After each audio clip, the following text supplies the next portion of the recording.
Thanks for tuning in. I just want to do a little disclaimer. This is for a class assignment. It is not a real counseling session. Well, Gertrude, thank you for coming into my office. I was able to look at some of your paperwork and see a little bit of what's going on. Today we're going to practice free association. So whatever comes to your mind, don't hold back really, but just go ahead and speak freely and uncensored, if you don't mind. Okay, we'll try that. Awesome. So what are some of the things that have been going on with you lately that makes you want to come into counseling? Yeah. So life has just been really crazy, really stressful lately, and I lost my job a few months ago, and I've had trouble like keeping a job. I just have been one to the next, and just different issues have come up, and I've had problems with my bosses, and they don't treat me right. They're just, I don't like most of them, but so I lost my job a couple months ago, and it's been nice to be, I'm on unemployment, but it's still, I'm trying to do my best here, but I've been drinking more, and I've, my family is not really talking to me, and so it's just frustrating, just, fed up with it. And so my friend told me to come to counseling, and so I thought maybe I would try it. And, I've been some other times before because I was required to, but I don't know. Yeah. So how do your bosses make you feel then? They make me so mad. They just belittle me. They don't appreciate the work that I do, and that they don't take into consideration my life, that stuff happens. Cars break, like kids get sick, like why don't they understand that? So I don't know. How does your state that you're currently in, what kind of emotions does that bring up? Definitely anger. Anger is probably the biggest one, but sometimes I can't sleep at night, and so I drink to sometimes help me sleep too. But anger and maybe anxiety, frustration. So Well, anxiety can be caused by a lot of things underneath, things that are going on subconsciously, and we're going to try to work to get some of those subconscious things that you might be thinking about and try to shed some light on them. So anxiety can come in very different ways. So can you talk a little bit more about that? So I think sometimes I notice my anxiety like when I'm at work. I have a 9-year-old, and he's a handful. He's a good kid, but he's just misbehaves, and so he sometimes acts out at school, and so when I'm at work, I stress about him. I get anxious that he's not doing what he's supposed to do, that I'm gonna get a phone call again, that he didn't do his homework, or that he acted out and hit a kid, or something like that. And I get anxious at home, when I'm gonna go to sleep, I can't sleep. I just lay there looking at the ceiling and going through my day and thinking of how I should be better, And you brought up a good point. Why do you think your son acts out, and what causes those outbursts? I don't know. I try to be a good mom, it's just me, but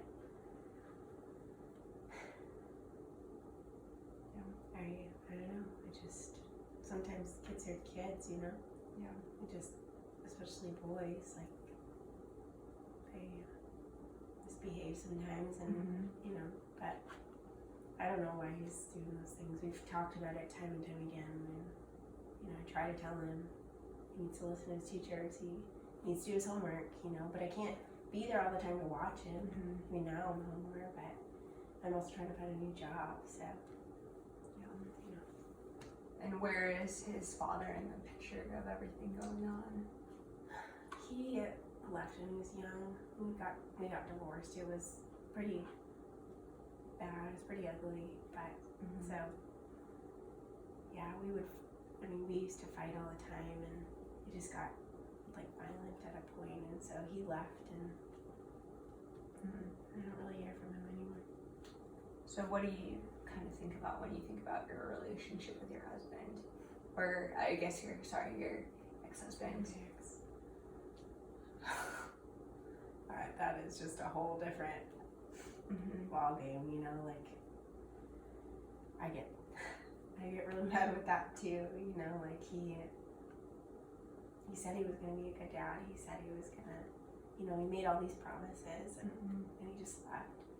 So sounds like you have a lot of frustration from different areas of your life, all culminating into one. Yeah, I think so. Yeah. Well, I know you said that you have some trouble sleeping, but tell me about when you do sleep. What do you usually dream about? Sometimes a lot of times I have nightmares. I dream about like some of the more violent times that in like the course of our divorce, you know. And what does that violence kind of look like? So I mean, he only hit me one time. But that was kind of it for me, you know. But that's the biggest one. We had a really big fight. He was stressed out from work and came home, and you know, I didn't do all the things I was supposed to, and like have the house clean. You know, that our son was acting out, and so he got mad and he took it out, and we like fought about it and yelled, and you know, he like pushed me against the wall and told me to, you know, be better, and that he was tired of this, that, you know, this isn't what he wanted or signed up for. So that I'm so sorry to hear that. Yeah. And did your son see any of that, or was he involved in any way? I think he saw the beginning, but I tried to, you know, keep him from seeing. So like went outside, or we went into another room, and then but I think he heard us yelling. He used to hear us yell and fight all the time, so it's better we got divorced. But I mean, now it's hard. Yeah, on my own, you know. Yeah. It must be really hard on your son too, just seeing his father act out that way. Yeah, I hope that he never turns out like him. Did you notice anything when you guys got the divorce, if he started acting differently? Yeah. Actually, that was when, you know, he didn't take it very well. Of course, he wanted his dad around. But he, started, what was I supposed to do, you know? He started getting in trouble more. I was getting more phone calls from the teachers, and, you know, but I did the best I could. But he did, you know, like he started acting out more, and I think that was probably the start of it. I guess that you say that. So yeah. And your son, does he ever mention his dad, or does he ever see him or anything? Yeah, he asks about him. And I mean, it breaks my heart, really, but I mean, I think it really is for the better. But yeah, he'll ask me about his dad, and if he's ever gonna come back, and you know, why he left, and we've talked about it, but yeah, and I try to just tell him, you know, like he had to go, pursue other things. And it was better that we weren't together. At one point, we worked well together, but then, people just grow apart. And so it's hard to explain that to a kid, but, just told him that people grow apart, and, we wanted it, we did it for his good. And his dad still loves him and cares about him, even if he doesn't talk to him all that often or ever, I try to reassure him, but yeah. And then when you have your dreams of violence and you go through that awful scenario of, getting abused and hurt, do you ever have anything that's related to your son in those dreams? Sometimes I see him in the back, looking over and just being afraid, So, yeah. Does he have tendencies of having nightmares as well? He did at first, and then they kind of went away, but yeah, at first he would wake up crying. I don't know if he was having nightmares or if he just, missed his dad, but yeah, he did at first. So what do you think about when you think about those nightmares? How do you usually react to them? How do you process them? I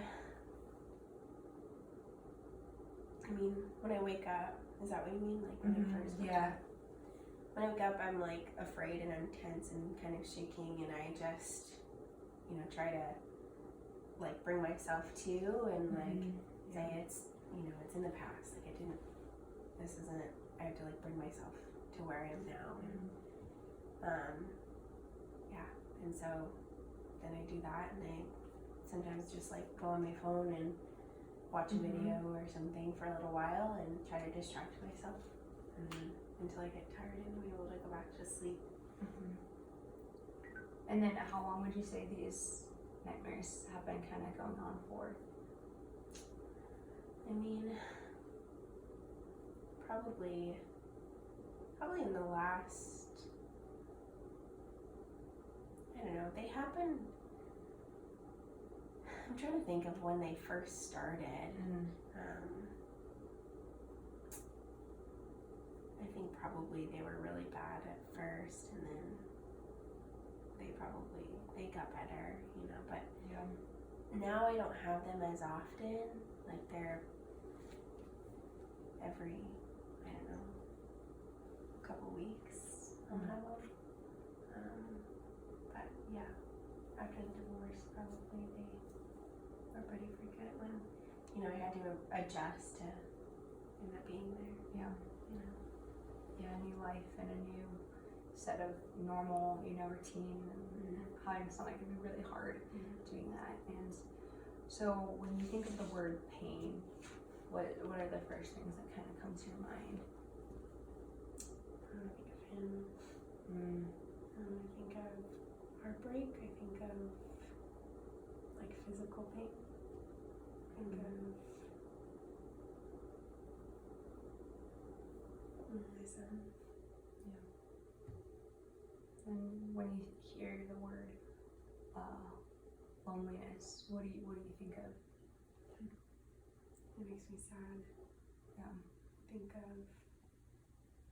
me at night. I think that's when it's the worst.